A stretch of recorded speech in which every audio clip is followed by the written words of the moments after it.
ನಮಸ್ಕಾರ job news ವೀಕ್ಷಕರೇ. ಕರ್ನಾಟಕ ಲೋಕಸೇವಾ ಆಯೋಗವು 384 ಕೆಎಎಸ್ ಹುದ್ದೆಗಳ ಪೂರ್ವಭಾವಿ ಪರೀಕ್ಷೆಯನ್ನ ಇದೇ ಆಗಸ್ಟ್ 27ರಂದು ನಿಗದಿಪಡಿಸಿದೆ. ಈ ಪರೀಕ್ಷೆಯನ್ನ ಮುಂದೂಡುವಂತೆ ಕೆಲ ಅಭ್ಯರ್ಥಿಗಳು ಒತ್ತಾಯ ಕೂಡ ಮಾಡ್ತಾ ಇದ್ದಾರೆ. ಈ ಎಲ್ಲಾ ಬೆಳವಣಿಗೆಗಳಿಗೆ ಸಂಬಂಧಿಸಿದ ಹಾಗೆ ಮಾಹಿತಿಯನ್ನ ನಾನು ಈ ವಿಡಿಯೋದಲ್ಲಿ ನೀಡ್ತಾ ಇದ್ದೀನಿ.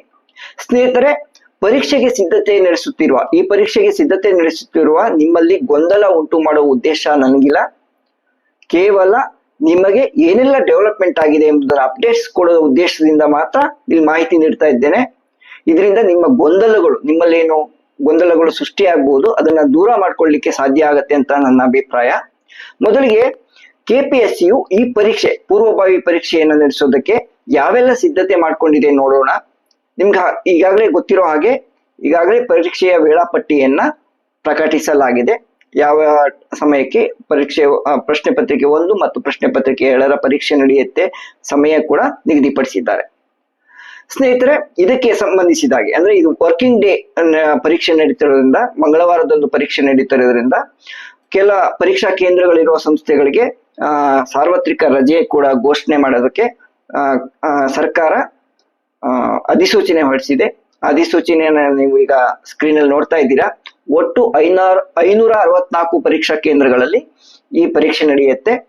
ಈ ಪರೀಕ್ಷಾ ಕೇಂದ್ರಗಳು ಎಲ್ಲೆಲ್ಲಿ ಇರ್ತವೋ ಆ ಸಂಸ್ಥೆಗಳಲ್ಲಿ ಸಾರ್ವತ್ರಿಕ ರಜೆಯನ್ನ ನೀಡಲಾಗಿರುತ್ತದೆ. ಸ್ನೇಹಿತರೆ, ಈ ಪರೀಕ್ಷೆಯನ್ನ ಪಾರದರ್ಶಕವಾಗಿ ಮತ್ತು ಸುಸೂತ್ರವಾಗಿ ನಡೆಸಲು ಯಾವುದೇ ತೊಂದರೆ ಆಗದಿದ್ದಂಗೆ ನಡೆಸಬೇಕು ಅಂತ ಹೇಳ್ಬಿಟ್ಟು ಸಂಬಂಧಿಸಿದ ಎಲ್ಲಾ ಜಿಲ್ಲಾಧಿಕಾರಿಗಳಿಗೆ ಸರ್ಕಾರ ಈ ಅಧಿಸೂಚನೆಯಲ್ಲಿ ಸೂಚನೆ ನೀಡಿದೆ. ಇದು ಕೆಪಿಎಸ್ಸಿ ವೆಬ್ಸೈಟ್ ನಲ್ಲಿ ಅಧಿಸೂಚನೆ ಲಭ್ಯವಿಲ್ಲದೆ ಇರೋದ್ರಿಂದ ನಾನು ಇಲ್ಲಿ ಅದನ್ನ ನಿಮ್ಗೆ ತೋರಿಸ್ತಾ ಇದ್ದೀನಿ. ಇದು ಆಗಸ್ಟ್ 8ರಂದು ಸರ್ಕಾರ ಹೊರಡಿಸಿದ ಅಧಿಸೂಚನೆ. ಸ್ನೇಹಿತರೆ, ಈಗ ನೀವು ಅಧಿಸೂಚನೆ ನೋಡಿದ್ರಿ. ಕೆಪಿಎಸ್ಸಿ ಏನೇನೇ ಸಿದ್ಧತೆ ಮಾಡ್ಕೊಂಡಿದೆ ಎಂಬುದು ನಿಮ್ಗೆ ಸ್ಪಷ್ಟ ಆಗಿದೆ. ಈಗ ಕೆಲ ಅಭ್ಯರ್ಥಿಗಳು ಈ ಪರೀಕ್ಷೆಯನ್ನ ಮುಂದೂಡುವಂತೆ ಒತ್ತಾಯ ಮಾಡ್ತಿದ್ದಾರೆ. ಅದಕ್ಕೆ ಸಂಬಂಧಿಸಿದ ಹಾಗೆ ಏನೆಲ್ಲ ಬೆಳವಣಿಗೆ ಆಗಿದೆ ಅಂತ ಹೇಳ್ತಾ ಹೋಗ್ತೀನಿ.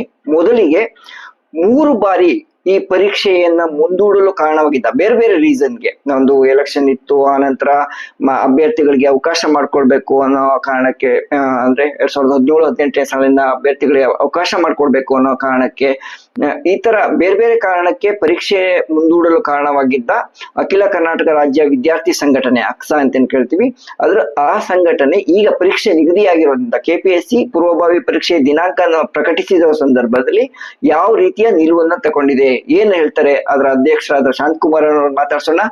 ಬನ್ನಿ, ಅವ್ರೇನ್ ಹೇಳ್ತಾರೆ ಕೇಳೋಣ. ಕೆಎಎಸ್ ಪರೀಕ್ಷೆಗೆ ಸಂಬಂಧಪಟ್ಟಂಗೆ ಪ್ರಿಲಿಮ್ಸ್ ಈಗ ಡೇಟ್ ಫಿಕ್ಸ್ ಆಗಿದೆಯಲ್ಲ ಸರ್, ನಿಮ್ ಸಂಘಟನೆ ನಿಲುವೇನು? KAS sir? ಹಾ ಸರ್, ಆಕ್ಚುಲಿ IBPS ಅದೀಗ ಪೋಸ್ಟ್ಪೋನ್ ಆಯ್ತು, 27th ಈಗ ಫಿಕ್ಸ್ ಆಗಿದೆ. ಹೇಳ್ತೀನಿ ಸರ್. ಆಗಸ್ಟ್ 25th ಇತ್ತು. ಹಾ, ಸೇಮ್ ಡೇ ಅದು IBPS ಎಕ್ಸಾಮ್ ಇತ್ತು. ಎಕ್ಸಾಮ್ಸ್ IBPS ಎಕ್ಸಾಮ್ಸ್ ಮತ್ತೆ ಇದು ಕನ್ನಡದಲ್ಲಿ ಫಸ್ಟ್ ಟೈಮ್ ಬರ್ತಾ ಇರೋದ್ರಿಂದ ನಾವು ತುಂಬಾ ಡಿಮ್ಯಾಂಡ್ ಮಾಡಿ ಎಲ್ಲಾ ಕಡೆನೂ ನಾನು ಹೈಕೋರ್ಟ್ಗೆಲ್ಲ ನಾನು ರಿಟ್ ಪಿಟಿಷನ್ ಮ್ಯಾಂಡಮಸ್ ಎಲ್ಲ ಇದು ಮಾಡಿದ್ದೆ.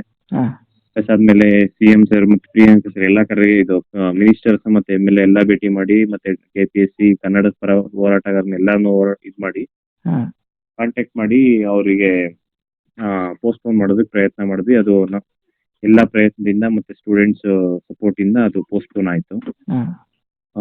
ಅಟ್ಲೀಸ್ಟ್ ಅವ್ರು ಮಾಡೋದೇ ಇಲ್ಲ ಅಂತ ಹೇಳ್ತಾ ಇದ್ರು. ನಾನು ಅಟ್ಲೀಸ್ಟ್ ಒಂದಿನ ಆದ್ರೂ ಮಾಡ್ಬೇಕು ನೀವು ಅಂತ ನಾನು ಪ್ರೆಷರ್ ಹಾಕಿದ್ದೆ. ಒನ್ ಡೇ ಆದ್ರೂ ನೀವು ಮಾಡಿ ಕನ್ನಡದವ್ರಿಗೆ ಎಕ್ಸಾಮ್ ಬರೆಯಕ್ಕೆ, ಯಾಕೆಂದ್ರೆ ರೈಲ್ವೆ ಇದು ಕೊಟ್ಟು ವಾಪಸ್ ತಗೊಂಡ್ರು. ಹೌದೌದು. ಫಾರ್ ಎಕ್ಸಾಂಪಲ್ ಈಗ IBPS ಅವ್ರಿಗೆಲ್ಲ ಎಕ್ಸಾಮ್ಸ್ ಕೊಟ್ಟು ಈಗ ಯಾರು ಎಕ್ಸಾಮ್ಸ್ ಅಟೆಂಡ್ ಮಾಡಿಲ್ಲ ಅಂದ್ರೆ ಕನ್ನಡದಲ್ಲಿ ನೆಕ್ಸ್ಟ್ ಟೈಮ್ ಕೊಡೋದಕ್ಕೆ ಅವ್ರು ಹಿಂದೆ ಮುಂದೆ ನೋಡ್ತಾರೆ. ಹೌದೌದು. ಹಿಂಗೆಲ್ಲ ಇರ್ಬೇಕಾದ್ರೆ ನಾವು ಕೊಡ್ಲೇಬೇಕಂತ ಪ್ರೆಷರ್ ಹಾಕಿದ್ವಿ. ಅದು CM ಸರ್ ಕಡೆಯಿಂದ ಏನೋ ಅಪ್ರೂವಲ್ ಆಯ್ತು. ಅವರು ಸೇಮ್ ಅದು ಮೇ ಬಿ CM ಅವರು ಕೇಳ್ಕೊಂಡಿದ್ದಾರೆ KPSC ಅವ್ರಿಗೆ, ಅಂದ್ರೆ ನೆಕ್ಸ್ಟ್ ಯಾವಾಗ ಮಾಡ್ಬೋದು ಅವ್ರು ಹೇಳಿದ್ KPSC ಇಂದ ರಿಪ್ಲೈ ವಿತಿನ್ 1 week ಅಲ್ಲಿ ನಮಗೆ ಡೇಟ್ ಇಂದ ಅನೌನ್ಸ್ ಮಾಡೋಣ ಅಂತ ಅವರೇ ಇದು ಮಾಡಿದ್ದಾರೆ. ಅವರಿಬ್ರು ಇದರಲ್ಲಿ ಅದೇ ನೆಕ್ಸ್ಟ್ 2 days ಅಲ್ಲಿ ಏನಂದ್ರೆ 25th ಇದು 27th ಹಾಕಿದ್ದಾರೆ. ಈಗ ಆಕ್ಚುಲಿ 27th ಎಕ್ಸಾಮ್ಸ್ ಇದೆ ಸರ್. ಅದೇ ವರ್ಕಿಂಗ್ ಡೇ ದಿನ ಇರೋದ್ರಿಂದ ಸಮಸ್ಯೆ ಆಗ್ತಿದೆ ಅಂತ ಕೆಲವು ಅಭ್ಯರ್ಥಿ. ಅದೇ ವರ್ಕಿಂಗ್ ಡೇ ಇಂದ ಸಮಸ್ಯೆ ಇದೆ ಅಂತ ಒಂದಿದೆ. ಪ್ಲಸ್ ಸೇಮ್ ಟೈಮ್ ಕೆಲವರು ಟೈಮ್ ಅಂದ್ರೆ ಶಾರ್ಟೇಜ್ ಆಫ್ ಟೈಮ್ ಅಂದ್ರೆ ಅದೇ 60 days ಕೊಡ್ಬೇಕು ಒಂದು ಅಪ್ಲಿಕೇಶನ್ ಹಾಕಿದ್ಮೇಲೆ ಅಂತ ಒಂದು ಅಪ್ಲಿಕೇಶನ್ ಹಾಕಿದ್ಮೇಲೆ 60 days ಕೊಡ್ಬೇಕಂತ ಇದೆ. ಹಾ ಇದೆಲ್ಲ ನೋಡಿದ್ರೆ ಅದೇ ಅವರು KPSC ಇಂದ ಏನ್ ಹೇಳ್ತಿದಾರೆ ಅಂದ್ರೆ ಸ್ವಲ್ಪ ಬೇಗ ಮುಗ್ಸೋಣ 1 year ಪ್ರೋಸೆಸ್ ಅಂದ್ರೆ ಇದು ಹೌದು ಡಿಲೇ ಆಗ್ತಾ ಇದೆ ಅಂತ.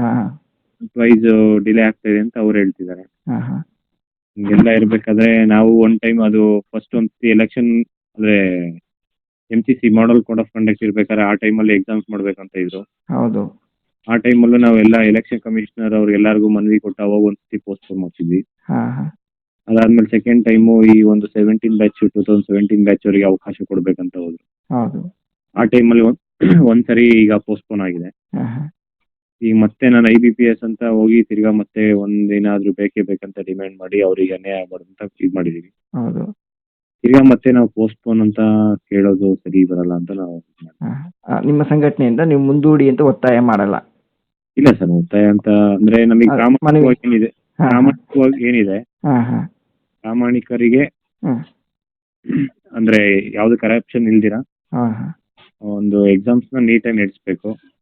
ಯಾರು ಪ್ರಾಮಾಣಿಕ ಓದ್ತಾರ ಅವರಿಗೆ ಈ ಒಂದು ಜಾಬ್ ಸಿಗ್ಬೇಕಂತ. ಯಾಕೆಂದ್ರೆ ಇದಕ್ಕೆ ನಾವು ತುಂಬಾ ಶ್ರಮ ಪಟ್ಟಿದೀವಿ ಸರ್ ಸಂಘಟನೆಯಿಂದ.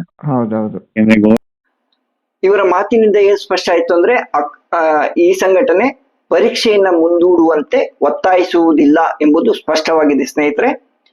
ಹಾಗಾದ್ರೆ ಅಭ್ಯರ್ಥಿಗಳು ಪರೀಕ್ಷೆಯನ್ನ ಮುಂದೂಡಿ ಅಂತ ಕೇಳ್ತಿರೋದು ಯಾಕೆ? ಅದಕ್ಕೆ 3 ಕಾರಣಗಳನ್ನ ಅಭ್ಯರ್ಥಿಗಳು ನೀಡ್ತಾ ಇದ್ದಾರೆ. ಒಂದು, ವರ್ಕಿಂಗ್ ಡೇ ಅಂದ್ರೆ ಕೆಲಸದ ದಿನಗಳಲ್ಲಿ ಈ ಪರೀಕ್ಷೆ ನಡೆಸಲಾಗ್ತದೆ. ಬೇರೆ ಬೇರೆ ಸಂಸ್ಥೆ, ಸರ್ಕಾರಿ ಹುದ್ದೆಗಳಲ್ಲಿ ಅಥವಾ ಖಾಸಗಿ ಸಂಸ್ಥೆಗಳಲ್ಲಿ ಕೆಲಸ ಮಾಡ್ತಿದ್ದವರಿಗೆ ಈ ಪರೀಕ್ಷೆ ಬರೆಯೋದಕ್ಕೆ ಕಷ್ಟ ಆಗತ್ತೆ, ವರ್ಕಿಂಗ್ ಡೇ ಪರೀಕ್ಷೆ ನಡೆಸ್ತಿರೋದ್ರಿಂದ ಅಂತ ಮೊದಲ ಕಾರಣ. ಎರಡನೇ ಕಾರಣ, 2017-18ನೇ ಸಾಲಿನ KS ಪರೀಕ್ಷೆ ಬರೆದವರಿಗೆ ಅವಕಾಶ ನೀಡಿದ್ರಲ್ಲ, ಅವರಿಗೆ ಅರ್ಜಿ ಸಲ್ಲಿಸಲು ಜುಲೈ 6ರಿಂದ 21ರವರೆಗೆ ಅವಕಾಶ ನೀಡಲಾಗಿತ್ತು. ಈ ಅಭ್ಯರ್ಥಿಗಳಿಗೆ ಅಭ್ಯಾಸ ನಡೆಸಲು ಸಮಯ ಸಾಕಾಗ್ತಿಲ್ಲ ಅಂತ ಅಭ್ಯರ್ಥಿಗಳು ದೂರ್ತಾ ಇದ್ದಾರೆ. ನಮಗೆ KPSC ನಿಯಮದ ಪ್ರಕಾರವೇ 60 ದಿನ ಕಾಲಾವಕಾಶ ನೀಡಬೇಕು, ಆ ಅವಕಾಶನ ನಮ್ಗೆ ನೀಡಿ ಅಂತ ಅವ್ರು ಕೇಳ್ಕೊಳ್ತಾ ಇದ್ದಾರೆ. ಅದು ಯಾವ್ದೋ ಎರಡನೇ ಕಾರಣ. ಮೂರನೇ ಕಾರಣ ಏನಂದ್ರೆ, ಈಗಾಗಲೇ KPSCಯು ಈ ಪೂರ್ವಭಾವಿ ಪರೀಕ್ಷೆಯ ಪ್ರಶ್ನೆ ಪತ್ರಿಕೆಯನ್ನ ಮುದ್ರಣ ಮಾಡಿದೆ ಎಂಬ ಸುದ್ದಿ ಹೊರಬಿದ್ದಿದೆ. ಸೊ ಈ 1 ತಿಂಗಳ ಮುಂಚೆಯೇ ಪ್ರಶ್ನೆ ಪತ್ರಿಕೆಯನ್ನ ಪ್ರಿಂಟ್ ಮಾಡಿದ್ದಾರೆ. ಸೊ ಇದರಿಂದ ಲೀಕ್ ಆಗೋ ಸಾಧ್ಯತೆ ಇದೆ. ಇದು ಸರಿಯಲ್ಲ. ಯಾವುದೇ ಪರೀಕ್ಷೆದು ಪ್ರಶ್ನೆ ಪತ್ರಿಕೆಯನ್ನು 1 ವಾರದ ಮುಂಚೆ ಮಾತ್ರ ಪ್ರಿಂಟ್ ಮಾಡ್ಬೇಕು. ಇದನ್ನ ಬಹಳ ಹಿಂದೆ ಮಾಡಿಟ್ಟಿದ್ದಾರೆ. ಅದಕ್ಕಾಗಿ ತರಾತುರಿಯಲ್ಲಿ ಪರೀಕ್ಷೆ ನಡೆಸ್ತಾ ಇದ್ದಾರೆ. ಸೊ ಇದು ಅವ್ಯವಹಾರ ನಡೆಯುವ ಸಾಧ್ಯತೆ ಹೆಚ್ಚಾಗಿದೆ ಅನ್ನೋ ಕಾರಣಕ್ಕೆ ಕೆಲ ಅಭ್ಯರ್ಥಿಗಳು ಈ ಪರೀಕ್ಷೆಯನ್ನ ಮುಂದೂಡಿ ಅಂತ ಕೋರ್ತಾ ಇದ್ದಾರೆ. ಸ್ನೇಹಿತರೆ, ಈಗಾಗಲೇ ಏನೆಲ್ಲ ಡೆವಲಪ್ಮೆಂಟ್ ಆಗಿದೆ ಅಂತಂದ್ರೆ, ಕೆಲ ಅಭ್ಯರ್ಥಿಗಳು KATಗೆ ಈ ಪರೀಕ್ಷೆಯನ್ನು ಮುಂದೂಡುವಂತೆ ಸೂಚನೆ ನೀಡುವಂತೆ ಮೊರೆ ಹೋಗಿದ್ದಾರೆ, ಅಲ್ಲಿ ಮನವಿ ಮಾಡ್ಕೊಂಡಿದ್ದಾರೆ. ಏನಾಗತ್ತೆ ಅನ್ನೋದು ಇನ್ನು ಸ್ಪಷ್ಟವಾಗಿಲ್ಲ. ಅದಲ್ಲದೆ ಇನ್ನಷ್ಟು ಕೆಲ ಅಭ್ಯರ್ಥಿಗಳು ಇದೇ ಆಗಸ್ಟ್ 11 ಅಂದ್ರೆ ಭಾನುವಾರ ಅಥವಾ ಸೋಮವಾರ ಅವರು ರಾಜ್ಯದ ಮುಖ್ಯಮಂತ್ರಿಗಳನ್ನ ಭೇಟಿ ಮಾಡಿ ಪರೀಕ್ಷೆಯನ್ನು ಮುಂದೂಡುವಂತೆ KPSCಗೆ ಸೂಚನೆ ನೀಡುವಂತೆ ಮತ್ತೆ ಮನವಿ ಮಾಡಿಕೊಳ್ಳಲು ಸಿದ್ಧತೆ ನಡೆಸಿದ್ದಾರೆ. ಬಹಳಷ್ಟು ವಿದ್ಯಾರ್ಥಿಗಳು ಈ ರೀತಿ ಸಂಘಟನೆ ಮಾಡಿಕೊಂಡು ಈ ರೀತಿ ಮನವಿ ಮಾಡಿಕೊಳ್ಳಲು ಮುಂದಾಗಿದ್ದಾರೆ. ಮೂರನೇದಾಗಿ ಏನಾಗಿದೆ ಅಂತಂದ್ರೆ, ಕೆಲವರು ನಮ್ಗೆ ಕಾರ್ಯದ ಕೆಲಸ ಇರೋ ದಿನ ನೀವು ಪರೀಕ್ಷೆ ನಡೆಸ್ತಾ ಇದ್ದೀರಿ, ಇದರಿಂದ ನಮ್ಗೆ ತೊಂದರೆ ಆಗ್ತಾ ಇದೆ, ಹಾಗಾಗಿ ಪರೀಕ್ಷೆಯನ್ನ ಮುಂದೂಡಿ ಅಂತ ಹೇಳಿ ಹೈಕೋರ್ಟಿಗೆ ಹೋಗಿ ಅಲ್ಲಿಂದ ಸ್ಟೇ ತರುವ ಯೋಚನೆಯಲ್ಲಿದ್ದಾರೆ. ಮತ್ತೆ ಇದಕ್ಕೆ 60 ದಿನ ಕಾಲಾವಕಾಶ ನೀಡದೇ ಇರೋದನ್ನು ಅಂದ್ರೆ KPSC ಅರ್ಜಿ ಸಲ್ಲಿಸಿರುವ ಅಭ್ಯರ್ಥಿಗಳಿಗೆ 60 ದಿನ ಅಭ್ಯಾಸ ನಡೆಸಲು ಕಾಲಾವಕಾಶ ನೀಡದೇ ಇರುವುದನ್ನು ಕಾರಣವಾಗಿ ಕೋರ್ಟಿಗೆ ಹೋಗಲು ಮುಂದಾಗಿದ್ದಾರೆ. ಬಹುಶಃ ಸೋಮವಾರ ಅಥವಾ ಮಂಗಳವಾರ ಅವರು ಹೈಕೋರ್ಟ್ಗೆ ಹೋಗುವ ಸಾಧ್ಯತೆಗಳಿವೆ. ಇದು ಅಭ್ಯರ್ಥಿಗಳು ತಿಳಿಸಿರುವ ಮಾಹಿತಿ. ಅವರು ನಾವು ಈ ತರ ಮಾಡ್ತೀವಿ ಅಂತ ಹೇಳಿರೋ ವಿಷಯವನ್ನ ನಿಮ್ಮೊಂದಿಗೆ ಹಂಚ್ಕೊಳ್ತಾ ಇದ್ದೇನೆ. ಇದಿಷ್ಟು ಈ KPSCಯ ನಡೆಸುವ KS ಪೂರ್ವಭಾವಿ ಪರೀಕ್ಷೆಗೆ ಸಂಬಂಧಿಸಿದ ಮಾಹಿತಿಯಾಗಿದೆ ಸ್ನೇಹಿತರೆ. ಒಂದು ವಿಷಯ ಹೇಳ್ತೇನೆ, ಪರೀಕ್ಷೆ ಎಂದೇ ನಡೀಲಿ, ಇವತ್ತು ನಡೀಲಿ, ನಾಳೆ ನಡೀಲಿ ಅಥವಾ ನಾಡಿದ್ದು ನಡೀಲಿ, ಅದು ನೀವೇ ಬರಿಬೇಕು. ಅದಕ್ಕೆ ನೀವೇ ಅಭ್ಯಾಸ ನಡೆಸಿರ್ಬೇಕು, ನೀವೇ ಬರಿಬೇಕಾಗಿರೋದ್ರಿಂದ ನಿಮ್ಮ ಹೆಚ್ಚಿನ ಗಮನ ಅಭ್ಯಾಸದ ಕಡೆಗೆ ಇರಲಿ ಅಂತ ಹೇಳಿ ಈ ವಿಡಿಯೋನ ಮುಗಿಸ್ತಾ ಇದ್ದೀನಿ ಸ್ನೇಹಿತರೆ. ನೀವಿನ್ನು ನಮ್ಮ ಯೂಟ್ಯೂಬ್ ಚಾನಲ್ ಅನ್ನ ಸಬ್ಸ್ಕ್ರೈಬ್ ಮಾಡ್ಕೊಂಡಿಲ್ಲ ಅಂದ್ರೆ ಈ ಕೂಡಲೇ ಮಾಡ್ಕೊಳ್ಳಿ. ಮತ್ತೆ KS ಪೂರ್ವಭಾವಿ ಪರೀಕ್ಷೆಗೆ ತಜ್ಞರು ನೀಡಿರುವ ಟಿಪ್ಸ್ ನೊಂದಿಗೆ ಮತ್ತೆ ನಿಮ್ಮನ್ನು ಭೇಟಿ ಆಗ್ತೀನಿ. ಅಲ್ಲಿವರೆಗೆ ನಮಸ್ಕಾರ.